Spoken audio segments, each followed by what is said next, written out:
Top story tonight is one you'll see only on 6. The spike in flu cases this season is sending many people to get a flu shot. But for one South Florida man, the decision almost cost him his life. His story is an important reminder of how the decision to get the flu vaccine should not be taken lightly. Team 6 reporter Guillain-Barre is in Miami with our top story. The question is, would you get another flu shot, Mike? The answer is absolutely not. From his hospital room, 56-year-old Michael, who's got a feeding tube hooked up to his body, has been attempting to learn how to walk again, a far cry from his life 3 months ago. I was a bodybuilder, lifting weights and in tremendous shape. His wife, Isabel Steck, has been by his side the whole time. You're a perfectly normal person, and the next day you're paralyzed. I mean, it's an impossible thing to handle, practically. Michael and Isabel say doctors at the ER immediately asked if her husband had gotten a flu shot when he came in, unable to stand. He had.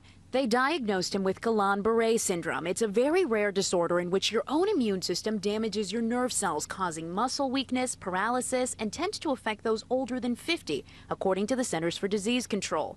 With flu outbreaks happening around the nation, the CDC is urging everyone to get vaccinated. It's the best preventative measure against the flu. The elderly, those with diabetes, and those with health issues are particularly vulnerable. There is concern, and it's a valid concern from the community, that people might have or might develop that, but that's not a common occurrence.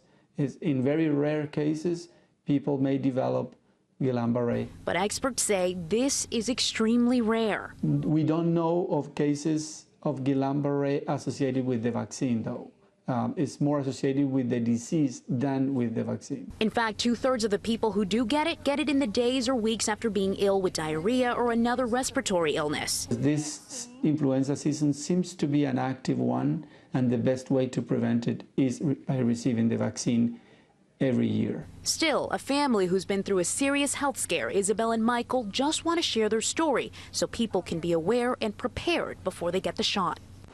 We do have to emphasize that this is extremely rare. According to the CDC, about 3,000 to 6,000 people in the U.S. will develop GBS whether or not they have the vaccine. But one study that did find an association between the flu shot and GBS suggested that 1 person out of 1 million might develop GBS because of the vaccine. Guillain-Barre, NBC6 South Florida.